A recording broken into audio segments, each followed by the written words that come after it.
Hello दोस्तों, welcome my YouTube channel Raj news में आपका स्वागत है। दोस्तों आ गए हूँ आपके बीच में एक नई वीडियो लेके, एक नए अपडेट के साथ आपके बीच में आ गए हूँ। वीडियो में बने रहना, चैनल को सब्सक्राइब कर लेना। दोस्तों, संविदा और आउटसोर्स कर्मचारियों के लिए बड़ी घोषणा आई है सरकार द्वारा। मार्च 2025 से नई पॉलिसी का मिलेगा फायदा, यानी कि नई पॉलिसी लागू कर दी जाएगी। मार्च से 2025 से संविदा जो कर्मी है उनके लिए न्यू अपडेट निकल के आई है 2025 की। उसके बारे में मैं इस वीडियो के माध्यम से आपको समझाने वाला हूं।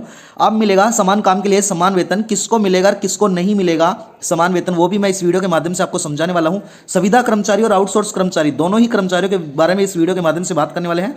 सरकार द्वारा नियमितीकरण नीति का आदेश भी जारी कर दिया गया है। दोस्तों, इस वीडियो के माध्यम से वो संपूर्ण जानकारी मैं समझाने वाला हूं कि आउटसोर्स कर्मचारी और संविदा जो कर्मचारी हैं उनके लिए क्या अपडेट निकल के आई है। वीडियो को संपूर्ण देखना, वीडियो में बने रहना, चैनल को जरूर सब्सक्राइब कर लेना और वीडियो में पूरा देखना, तभी आपको समझ आएगा। दोस्तों, संविदा एवं आउटसोर्स कर्मचारियों के लिए बड़ी घोषणा आई है। नई पॉलिसी में मिलेगा फायदा, यानी कि संविदा जो कर्मी है उनके लिए जो नई अपडेट आई है 2025 की, उसके बारे में संपूर्ण जानकारी मैं इस वीडियो के माध्यम से आपको समझाने वाला हूं। दोस्तों, भारत में संविदा और आउटसोर्स जो कर्मचारियों की संख्या है लाखों में है। यह कर्मचारी सरकारी और निजी क्षेत्रों में काम करते हैं, लेकिन अक्सर इनको समस्याओं का अनदेखा किया जाता है। 2025 में सरकार ने संविदा एवं आउटसोर्स कर्मियों के लिए नई पॉलिसी की घोषणा की है। इस पॉलिसी के आदेश जो उद्देश्य है जो कर्मचारियों की आर्थिक सुरक्षा, समान वेतन और बेहतर सुविधा प्रदान कराना है।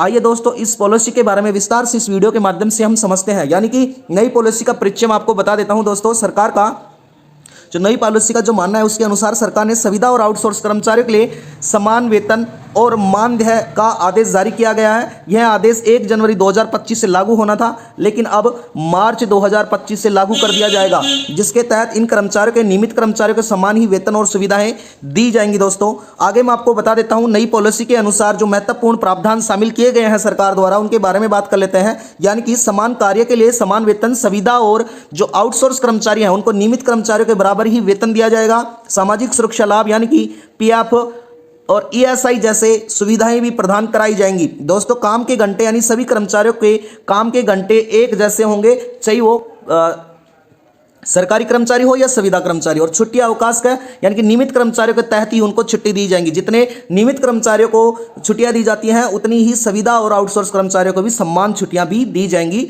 अवकाश भी दिए जाएंगे। और सरकारी नौकरी की सुरक्षा यानी कि मनमानो तरीके से जो किसी प्रकार के कर्मचारियों को नौकरी से हटा दिया जाता था, लेकिन अब ऐसा नहीं होगा। इस पॉलिसी के अनुसार ऐसा नहीं किया जाएगा। दोस्तों, आगे मैं आपको बता देता हूं कर्मचारियों का पर क्या प्रभाव पड़ेगा। इस नई पॉलिसी से संविदा और आउटसोर्स कर्मचारियों को किन फायदे होंगे या कैसे फायदे होंगे, उनके बारे में हम इस वीडियो के माध्यम से जान लेते हैं। यानी कि आर्थिक सुरक्षा, बेहतर वेतन से उनकी आर्थिक स्थिति भी मजबूत होगी। सेकंड है सामाजिक सुरक्षा, यानी कि पीएफ और ईएसआई जैसी सुविधा से उनका भविष्य भी सुधरेगा। दोस्तों, उसके बाद में जो सरकारी की नौकरी की जो स्थिति है, समान नियमित कर्मचारियों की जैसे अधिकारी से नौकरी की सुरक्षा होगी और कार्य संतुष्टि, बेहतर वेतन में बेहतर सुविधाओं का मनोबल भी बढ़ेगा। यानी कि उनको कार्य संतुष्टि में बेहतर वेतन के अनुसार उनका सुविधाओं में भी मनोबल बढ़ेगा। नियुक्तियों का प्रभाव यानी कि नियमितीकरण की पॉलिसी की कुछ चुनौतियां और अवसर मिलेंगे। यानी कि चुनौतियां क्या रहेंगी?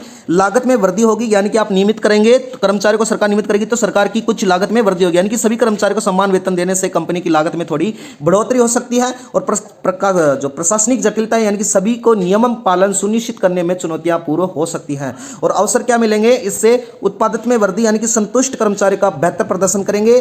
काम करंट आवर, यानी कि इससे बेहतर सुविधा से कर्मचारी को लंबे समय तक कंपनी में काम करेंगे। दोस्तों, आगे मैं बता देता हूं संविदा कर्मचारी के अधिकार एवं जिम्मेदारियां क्या है। अधिकार हम सबसे पहले देख लेते हैं। समान काम के लिए समान अधिकार दिए जाएंगे, समान वेतन दिया जाएगा, सामाजिक सुरक्षा का लाभ दिया जाएगा और उचित काम के घंटों में भी आधिकारिक लाभ दिया जाएगा। भेदभाव से मुक्त अधिकार भी सरकार द्वारा शामिल किया गया है। और जो जिम्मेदारी होंगी, गुणवत्तापूर्वक काम करना होगा, कंपनियों के नियमों की पालना भी करनी होगी।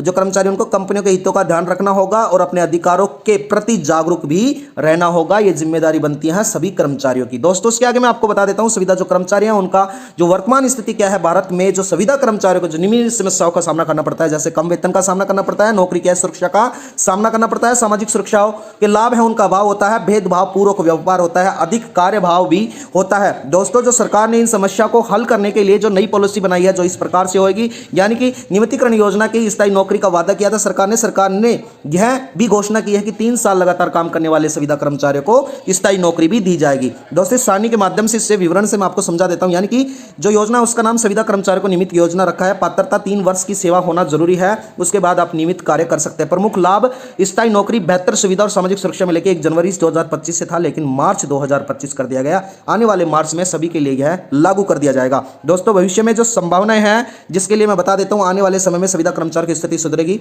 यानी कि कर्मिक रूप से वेतन वृद्धि होगी, सामाजिक सुरक्षा लाभों में विस्तार होगा, कौशल आधारित वेतन प्रणाली होगी, नियमितीकरण प्रक्रिया तेजी से बढ़ेगी। दोस्तों आगे मैं आपको बता देता हूं सुझाव क्या रहेगा। यानी कि संविदा कर्मचारियों को क्या कर सकते हैं, अपने कौशल को बढ़ाएंगे, सरकारी नीतियों एवं अपने अधिकारों के बारे में जानकारी रखेंगे और जो जटिल होकर अपनी मांगे रखेंगे, वैकल्पिक कौशल सीखे और ताकि अन्य क्षेत्रों में अवसर प्रदान कर सकेंगे। दोस्तों इस वीडियो के माध्यम से हमें यह सीखने को मिल रहा है कि इस लेख की जानकारी प्रदान करने के लिए उद्देश्य से बनाया गया है। सरकार द्वारा घोषणा की गई नई पॉलिसी वास्तव में है, लेकिन पहलों पर आधिकारिक पुष्टि एवं कार्यान्वयन प्रक्रिया जारी है। और इस पाठक यानी कि इस वीडियो के माध्यम से किसी भी निर्णय का या योजना का भरोसा करने से पहले आधिकारिक स्रोत एवं सूचनाओं को जरूर देख लें और आप इस वीडियो के माध्यम से संपूर्ण जानकारी प्राप्त कर सकते हैं। दोस्तों वीडियो में बनने के लिए धन्यवाद। राज न्यूज को सब्सक्राइब करें। आपका दिन शुभ हो।